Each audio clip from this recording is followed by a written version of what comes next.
Video सुरू करण्या अगोदर आमच्या ॲडपोस्ट मराठीला लाईक करा, शेअर करा आणि सबस्क्राईब करायला विसरू नका। नमस्कार, मी गौरव मानकर ॲडपोस्ट मराठीमध्ये तुमच्या सर्वांचं स्वागत करतो। मागच्या 2-4 दिवसापासून नागपूरमध्ये जो बोगस शिक्षक भरतीचा प्रकार झाला त्यामुळे शिक्षण क्षेत्रामध्ये खळबळ उडाली आहे आणि या संदर्भात दररोज नवनवे खुलासे पुढे येत आहेत। आम्ही काल पण व्हिडिओ केला होता आणि त्यामध्ये सुद्धा हा घोटाळा कसा झाला याची सविस्तर माहिती त्याच्यामध्ये दिली होती। आज आणखी एक अशा व्यक्तीशी आपण भेटणार आहोत ज्यांनी गोंदिया जिल्ह्यामध्ये असा जो प्रकार झाला, एका संस्थेनं तो प्रकार केला आणि तो उघडकीस आणला। त्यांनी माहितीच्या अधिकाराअंतर्गत तो प्रकार पूर्ण उघडकीस आला। गोंदियामधील भगवती शिक्षण संस्था जी आहे त्या शिक्षण संस्थेच्या ज्या वेगवेगळ्या शाळा आहेत त्या शाळेमध्ये सुद्धा असा प्रकार बोगस प्रकार झाला आहे आणि माहिती अधिकार कार्यकर्ते त्या ठिकाणचे यशवंत मानकर यांनी तो प्रकार उघडकीस आणला आणि त्यांनी आता या सगळ्या संदर्भामधील पोलखोल करीत आता तक्रार केलेली आहेत आणि गुन्हे दाखल करण्याची मागणी केलेली आहे। आज आपल्यासोबत स्वतः ते उपस्थित आहेत, यशवंत मानकर, माहिती अधिकार कार्यकर्ते। त्यांच्याशी आपण संवाद साधूयात। हा जो प्रकार झालेला आहे गोंदियामध्ये, खरं तर गोंदियामध्ये प्रकार झाला, लाखनी तालुक्यामध्ये जो एक प्रकार झाला, त्यानंतर हे सगळे मुख्याध्यापकाचा प्रकार झाला, त्यानंतर आता 580 नागपूर जिल्ह्यामधील आणि विभागातील शिक्षकांचा घोळ हा पण पुढे आलेला आहे। तुमचा नेमका कशा पद्धतीचा तुम्ही RTI टाकला होता, तुम्हाला कुठली माहिती मिळाली होती आणि तुम्ही कोणता घोटाळा या संदर्भातला ओपन केला? 2018ला गोंदिया जिल्ह्यातील काही संस्थांमध्ये मंत्रालयातील बनावट पत्राच्या आधारे काही खाजगी संस्था चालकांनी नियमबाह्यपणे बेकायदेशीरपणे त्या खोट्या पत्राच्या आधारे शिक्षकांची पदमान्यता घेण्यात आली। त्यांचं शालार्थ ID तयार करण्यात आलं आणि त्यांना वेतनाचा लाभ देण्यात आला। या प्रकरणामध्ये कोट्यावधी रुपयांचे देवाणघेवाण झाले। आम्ही ते बनावट पत्राचा मागोवा घेण्यासाठी शिक्षण विभाग मंत्रालय मुंबई यांच्याकडे पाठपुरावा केला, प्रत्यक्ष भेट दिली, माहितीचा अधिकार लावला। त्यामध्ये निष्पन्न झालं की असे पत्र शासनाने निर्गमित केलेले नाही, ते बनावट पत्र आहेत, खोटे पत्र आहेत आणि त्या पत्राच्या आधारे भरती करण्यात आली असं आम्हाला उलट टपाली माहिती देण्यात आली। त्या आधारे आम्ही प्रधान सचिव शिक्षण यांना एफिडेव्हिट सादर केला की ज्या ज्या संस्थांनी त्या बनावट पत्राच्या आधारे, मंत्रालयातील बनावट पत्राच्या आधारे ज्या संस्था चालकांनी, खाजगी संस्था चालकांनी आपल्या विविध शाळांमध्ये शिक्षकांची पदभरती घेऊन, बोगस भरती घेऊन हे केलं आहे, लाभ घेतला आहे, अशांवर फौजदारी कारवाई करावी, ATSच्या मार्फत त्यांना फौजदारी गुन्हा दाखल करावा अशी मागणी करतो। नाही, तुम्ही पर्टिक्युलर कुठल्या संस्थेचा हा प्रकार पुढे आणला? कारण तुम्ही ही सगळी जी माहिती येत आहेत, हा एक गोंदियामधील भगवती शिक्षण संस्था जी आहे तिथं नेमका काय प्रकार घडला? भगवती शिक्षण संस्था नावाजलेली संस्था आहे आणि या संस्थेमध्ये संस्था चालकांच्या भ्रष्टाचाराचा एवढं वाव आहे की कुणी त्यांना चॅलेंज करत नाही। परंतु आम्ही सामाजिक कार्यकर्ते आहोत, आम्हाला माहीत झालं की भगवती शिक्षण संस्थेमध्ये मंत्रालयातील बनावट पत्राच्या आधारे काही शिक्षकांची पदभरती घेण्यात आली। आम्ही त्या पत्राचा मागोवा घेतला, मंत्रालयात गाठलं, मंत्रालयाने आम्हाला माहिती दिली की असं कोणतंही पत्र आम्ही निर्गमित केले नाही। भगवती शिक्षण संस्थेमध्ये 5 शिक्षकांची पदभरती घेण्यात आली बनावट पत्राच्या आधारे, त्यांना मान्यता देण्यात आली।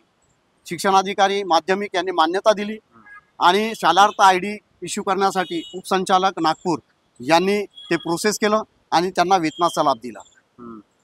अच्छा, तर आम्ही हे म्हणजे एका पर्टिक्युलर शाळेचं यांनी हा जो प्रकार बाहेर आणलेला आहे, तर हा प्रकार फक्त एका ठिकाणचा नाही तर वेगवेगळ्या ठिकाणी अशाच पद्धतीचे प्रकार झालेले आहेत। हा एक फक्त प्रातिनिधिक स्वरूपातील हा एक प्रकार आहे, त्यामुळे ही नेमकी प्रोसेस कशी झाली हे आम्ही त्यांच्याकडून समजून घेत आहेत।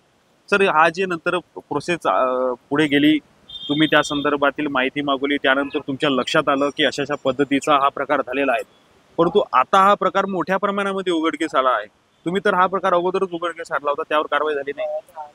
आम्ही प्रधान सचिवांना पत्र दिलं की गोंदिया जिल्ह्यामध्ये अनेक शिक्षकांचे पदं अनेक संस्था चालकांनी पदभरती घेतली, असे अनेक तक्रारी आम्ही केलेल्या आहेत, परंतु अद्यापर्यंत 3 महिने लुटूनही त्या शपथपत्रावर शासनाने कारवाई केली नाही।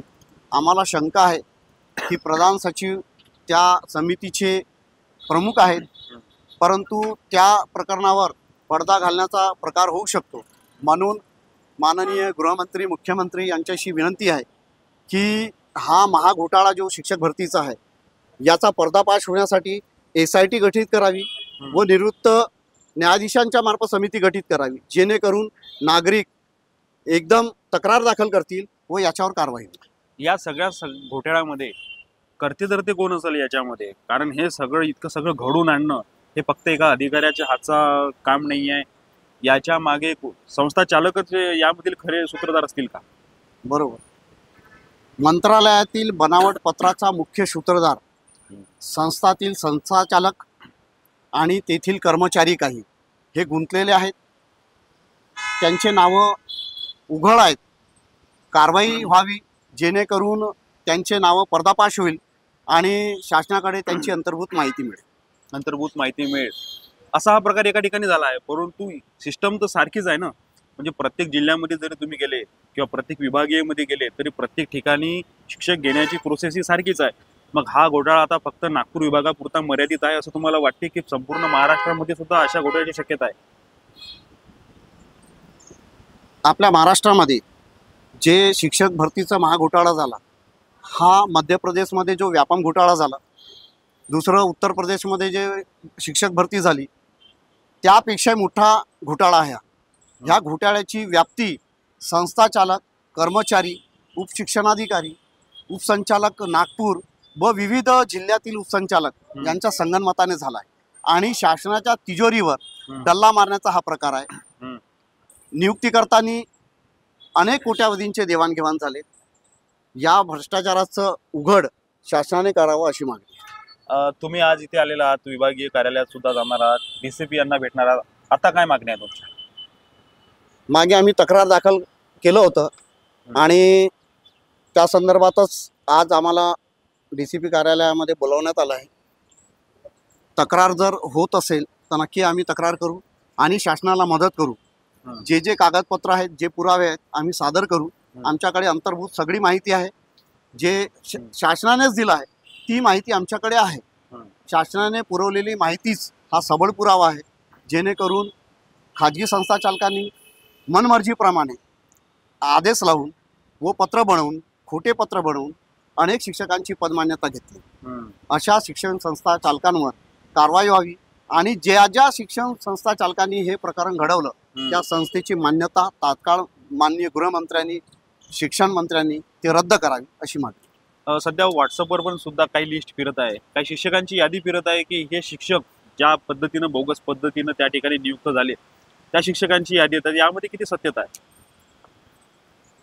जोपर्यंत सबळ पुरावे आपल्या हाती येत नाही तोपर्यंत ते शक्यता जाणवता येणार नाही. परंतु आमच्याकडे जे सबळ पुरावे आहेत ते शासनानेच दिलेले आहेत. शासनाचीच अंतर्भूत माहिती आहे, त्यांनीच पुरवलेली माहिती आहे, म्हणून हे सबळ पुरावे आहे. आणि या सबळ पुराव्याच्या आधारे आम्ही गुन्हा नोंद करायला तयार आहोत. राज्य शासनाने आम्हाला सहकार्य करावं व आमची मदत घ्यावी. आम्ही नक्की शासनाला मदत करायला तयार आहोत. खूप खूप धन्यवाद. हे होते यशवंतजी मानकर, माहिती अधिकार कार्यकर्ते, ज्यांनी तो घोटाळा उघडकीस आणला आणि त्यानंतर संपूर्ण लिंक लागली आणि शेकडो बोगस नियुक्त्या ह्या पुढे आलेल्या आहेत. करोडो रुपयांचा घोटाळा असल्याचं हे सुद्धा मानलं जातं. आपण बघितलं की शिक्षण क्षेत्रामध्ये ज्या पद्धतीनं हा घोटाळा सुरू आहे त्यांनी सुद्धा म्हटलं की हा मध्य प्रदेशमध्ये किंवा इतर ठिकाणी जो काही शिक्षण क्षेत्रामधील मोठमोठे घोटाळे झाले त्याच्यापेक्षा सुद्धा हा मोठा घोटाळा असू शकतो. त्यामुळे राज्य सरकारने SIT नेमावी अशी सुद्धा या ठिकाणी मागणी होत आहेत. आम्ही ॲटपोस्ट मराठी सुद्धा या घोटाळ्याचा फॉलोअप घेत आहेत, वेगवेगळी माहिती तुमच्यापर्यंत आणत आहेत. यापुढे पण अशीच माहिती तुमच्यापर्यंत आणणार आहोत. तोपर्यंत तुम्ही बघत राहा ॲटपोस्ट मराठी. लाईक करा, शेअर करा आणि सबस्क्राईब करायला विसरू नका. धन्यवाद.